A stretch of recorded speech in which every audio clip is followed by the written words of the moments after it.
header, payload, and a signature. So the header basically contains metadata about the token, like the type of token that is JWT and the algorithm that has been used to sign it. The payload is where the user data is stored, things like user ID and roles. So first of all, the user logs in. The user provides their credential, usually a username and password. This is the initial step where the user proves their identity to the server. Second, server then issues a JWT. In simple terms, authentication basically asks the question, are you really who you say you are? JWT-based authentication, on the other hand, are stateless. So the server does not need to store session data because JWT itself contains all the necessary information. And this is why JWTs are so popular in distributed system and cloud environment. Hey everyone, welcome back to Prep10 YouTube channel, where we dive into the world of backend development and help you sharpen your skills with practical, easy to follow content. And if you are new here, I am Sahib Kumar and I'm so excited to have you join today. At Prep10, we focus on simplifying complex engineering topics, making them accessible to everyone, whether you are a college student, a fresher, or someone just looking to upskill. Our goal is to give you the tools and knowledge that you need to excel in your career through relatable real-world example with hands-on learning. Today, we are diving into a fascinating topic, JSON Web Tokens or JWTs. Have you ever wondered how apps like Instagram or Netflix keeps you logged in without constantly asking you for your credentials? That's the magic of JWTs at work. Understanding JWT is not only just useful, but it's also essential for anyone building secure, scalable applications or working with APIs. This video is going to be packed with insights about JWTs, including how they work, why they are so widely used, and where do they fit in the world of modern web development. So if you have ever been curious about making your authentication system more efficient and secure, stick around and you are in for a treat. Before we jump in, don't forget to hit the subscribe button and turn down the notifications, and that way you will never miss out any of our valuable content that we share here. Also, if you find this video helpful, do give it a thumbs up, and it really motivates us to keep creating great content all for you. Also, do join Prep10 Telegram community, where we keep sharing lots of internships and job updates that might help you in your job search.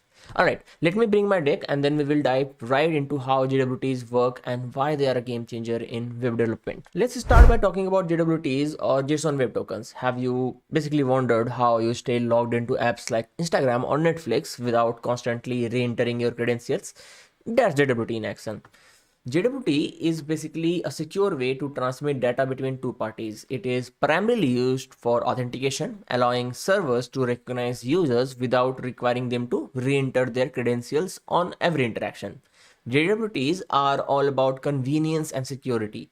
And one of the reasons JWTs are so popular is that they are stateless. So the server does not need to keep track of session data for every user. All it needs to do is basically verify the token each time it is sent, and this makes JWT incredibly scalable, which is why they are used in large scale web applications and APIs. Okay, now let's dive into how a JWT is structured. So JWT basically have three parts: header, payload, and a signature. So the header basically contains metadata about the token, like the type of token that is JWT and the algorithm that has been used to sign it. The payload is where the user data is stored, things like user ID and roles. And the signature is what ensures that the token integrity is intact. So it proves that the token hasn't been tampered with. All right, now that you know what JWTs are and how they work, let's move on to the next part where we look at a real world analogy and dive deeper into how JWTs basically provide both convenience and security. Okay, let's make it even more clear with a real world example. So imagine that you are at a concert or a party and you show your ID at the entrance once. So the bouncer then gives you a wristband, and for the rest of the night you don't need to pull out your ID every time that you move around the venue. Instead, the wristband basically act as your proof of entry, and this is exactly how JWT works in digital world. So after you log in once, the server gives you a JWT, which is a token that you can show with every request that you make to the server. And this token provides who you are, so that server does not need to ask you for your credentials again and again. So it's one time verification. And after that, you are free to interact with the system securely.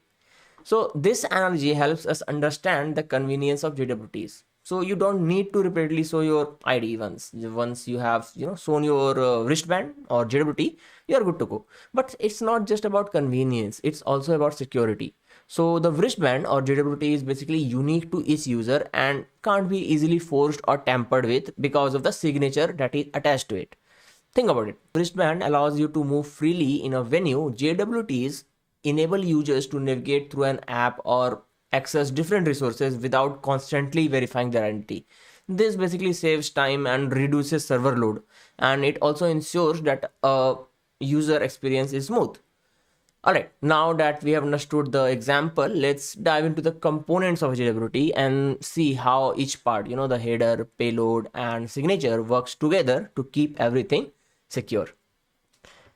Okay, now let's break down what a JWT actually looks like. Like I mentioned earlier, so it consists of three parts, which is a header, then payload, and the signature. So let's start with the header. So the header basically contains the metadata about the token. It typically includes two things: the type of token, which is always JWT, and the algorithm that is used to sign the token, such as HS256. You can think of header as a label on a package. It tells the server what kind of token that it is dealing with, how it was created. Next, we have the payload. So this is where actual user data lives, and the payload might include things like user ID, roles, or any other information the server needs to know. But here is something important to remember. The payload is not encrypted. It's base64 encoded, which means it's not secure. Anyone who gets hold of the token can read the payload, but not worry. The signature basically ensures that payload hasn't been tampered with. Finally, we have the signature with us. This is the most critical part for security. The signature is created using a secret key that only the server knows. So when server receives the token, it checks the signature to make sure that payload hasn't been altered. If anyone tries to change the token, the signature will basically no longer match, and the server will basically reject the request. So this is how JWTs ensure that data integrity, even though payload itself isn't encrypted. So in summary, the header tells us what kind of token we are working with, the payload contains user data, and the signature guarantees that the token hasn't been tampered with. So together, these components make JWTs a powerful tool for secure and stateless authentication. Now that we have discussed what a JWT is and the components that make it work, let's talk about a typical JWT authentication flow in a web application. This will help you understand how JWTs are used in real-world scenarios, and here is the process step by step. So first of all, the user logs in. The user provides their credential, usually a username and password.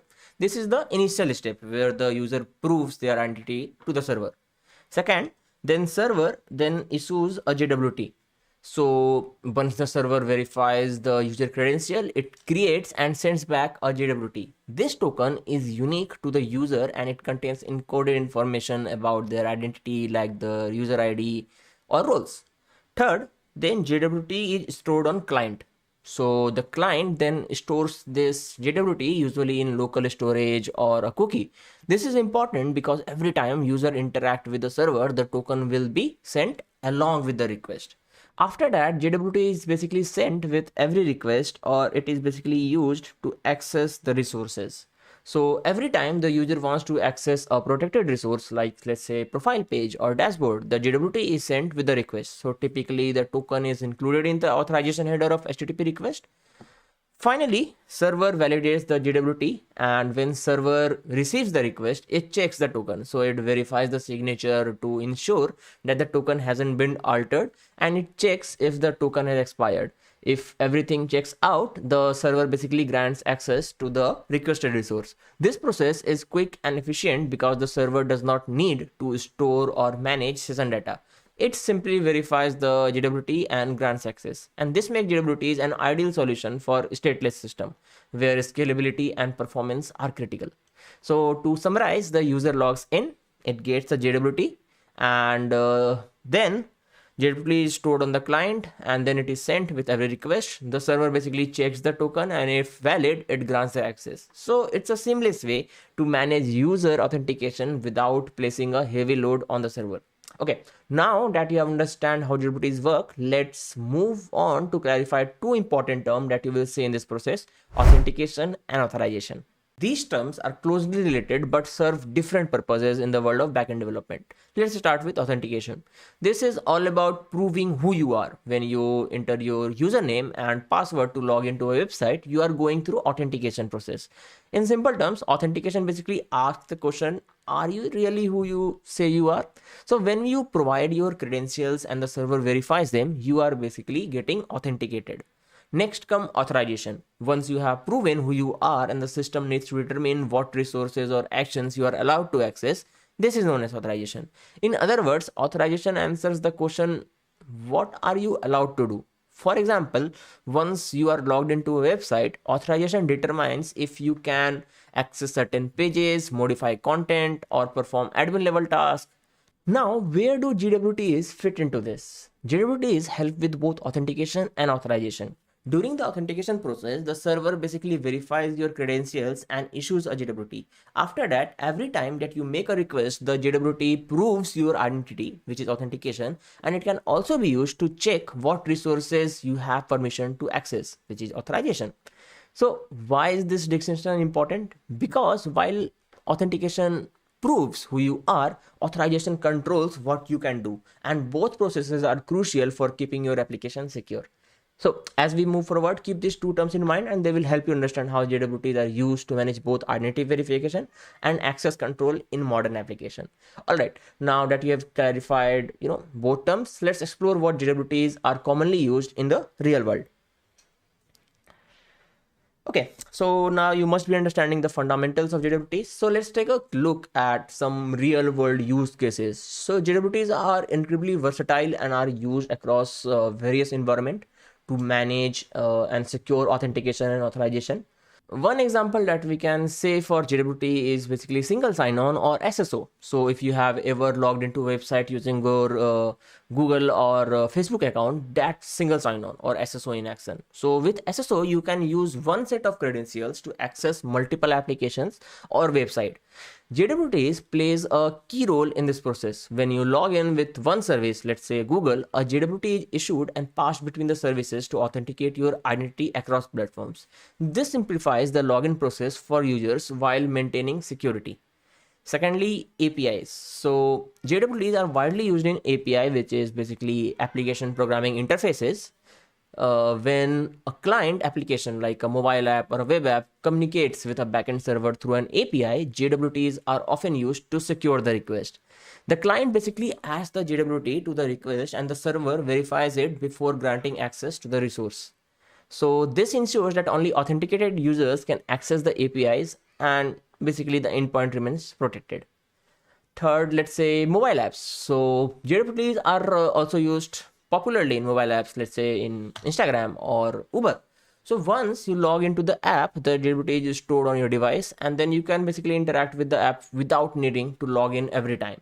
The JWT is sent with each request and the server verifies it before allowing access to your data or features. So this creates a seamless user experience while ensuring security. These are just a few examples of how JWTs are used in practice, whether it's enabling SSO, securing APIs, or creating a smooth experience in mobile apps. JWTs are basically a powerful tool in modern authentication system. And now that we have seen how JWTs are used in the real world, let's summarize the advantages of using JWTs in backend development. JWTs basically offer several key benefits, making them a powerful choice for securing modern web applications and APIs. First of them is stateless. So one of the biggest advantages of JWT is that they are stateless. This means that the server does not have to store session data for each user. So once the server issues the token, it does not need to remember anything about the user. The token itself carries all the information needed, which is verified with each request. This makes JWT highly scalable, especially for distributed system where storing session data for every user could become a bottleneck. Secondly, compact. So JWTs are compact and lightweight because they are base64 encoded. They are smaller than traditional session tokens, which makes them ideal for being included in HTTP headers or URLs. This small size is especially beneficial for mobile apps or APIs where bandwidth may be limited or performance is critical. So this compact nature of JWTs ensures that they can be transmitted quickly and efficiently between the client and the server. Thirdly, secure. So although the payload of JWT is not encrypted, but the signature ensures that the token hasn't been altered. So the signature is created using a secret key or a public private key pair, which can only the server knows. So every time the server receives a JWT, it verifies the signature, and if someone tries to tamper with the token, the signature will no longer match and the server will reject the request. This makes JWT secure as long as sensitive data isn't stored in the payload. So these three advantages, statelessness, compactness, and security, it makes JWTs an ideal choice for large scale applications, APIs, and mobile apps. And they can handle high volumes of traffic without putting a strain on the server. So they are fast to transmit and they provide robust security. Now we will look at the potential challenges or disadvantages of JWT so that you can get a balanced view of when and where to use them. Alright, so while JWTs offer many advantages, it is important to be aware of their limitations and potential downside. Let's explore some common disadvantages of JWTs. So first of all, there is no automatic revocation. So one of the biggest drawback of JWTs is that they can't be easily revoked. So once a JWT is issued, it remains valid until it expires. If a token is compromised, for example, if a user's device is stolen, there is no simple way to invalidate the token before it expires. This is different from session-based authentication, where session can be instantly terminated by the server. So to work around this, developer often set short expiration times for JWTs and then they refresh them frequently. But again, this adds complexity to the system.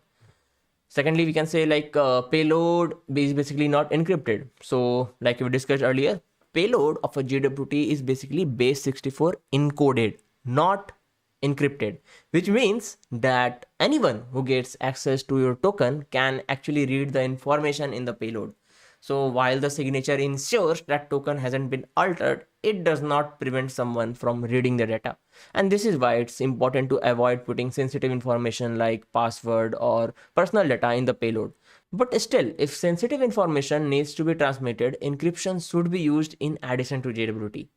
Thirdly, the JWT can grow large. So although JWTs are generally compact, they can become quite large if you store too much information in the payload. So the more data that you include, the larger the token becomes, which can lead to performance issue, especially when tokens are sent in HTTP headers. So it's important to keep the payload as small as possible to avoid bloating the token. But even with these advantages, JWTs remain a powerful tool when used correctly. But as with any technology, it's important to weigh the pros and cons and then decide if JWTs are the right fit for your particular use case.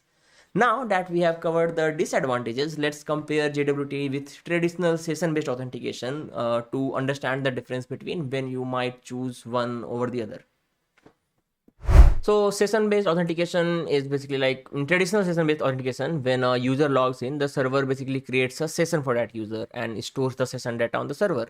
So a session ID is then sent to the user browser, which is typically stored in a cookie.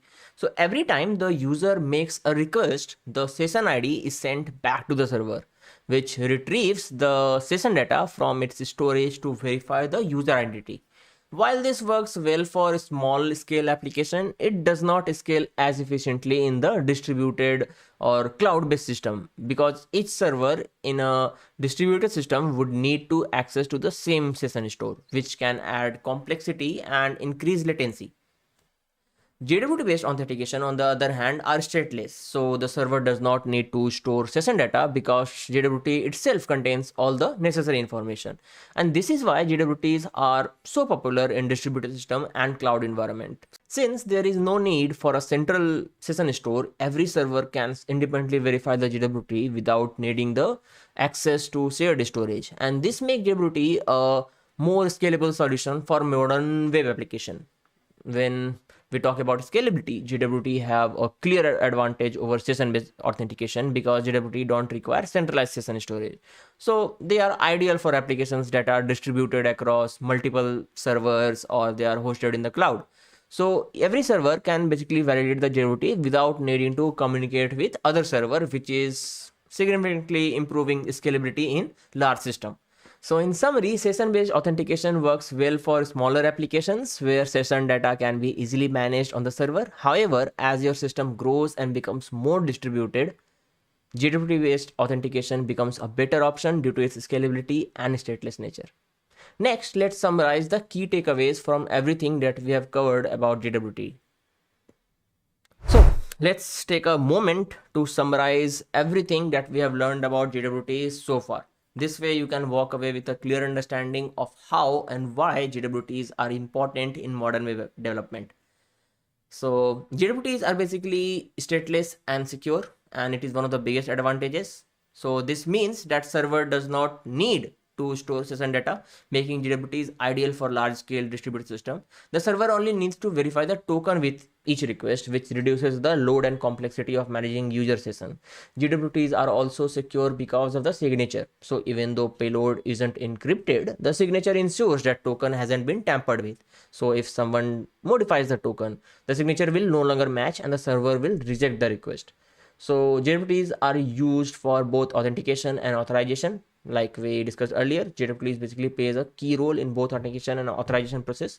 During authentication, the JWT is issued after the user identity is verified. Then the JWT is sent with each request to prove that the user identity is correct. And in terms of authorization, JWTs help the server determine what actions or resources the user has access to based on the roles or permission encoded in the token. This is ideal for APIs, mobile apps, and distributed systems. JWTs are widely used in environments that require scalability and performance, and they are a perfect fit for securing APIs, where clients like web and mobile apps need to authenticate user without constantly managing session data. In case of mobile apps, JWT allows users to stay logged in without needing to re-authenticate, and it provides a seamless user experience. In distributed system, JWT allows multiple servers to verify tokens independently without the need of centralized session storage. These key takeaways highlight why JWTs are so powerful. They offer a scalable, secure, and flexible way to manage user authentication and authorization in modern web and mobile application. Thank you so much for watching this video on JSON Web Tokens. I hope now you have a clear understanding of what JWTs are and how they work and why are they such a powerful tool for secure and scalable authentication. If you have enjoyed this video or learned something new, please give it a thumbs up and it really helps the channel grow. Don't forget to turn on notifications so that you can always be updated whenever we upload more content to help you grow as a backend engineer.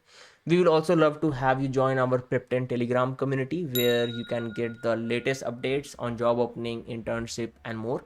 Your support really means the world to us and it helps this channel continue to grow.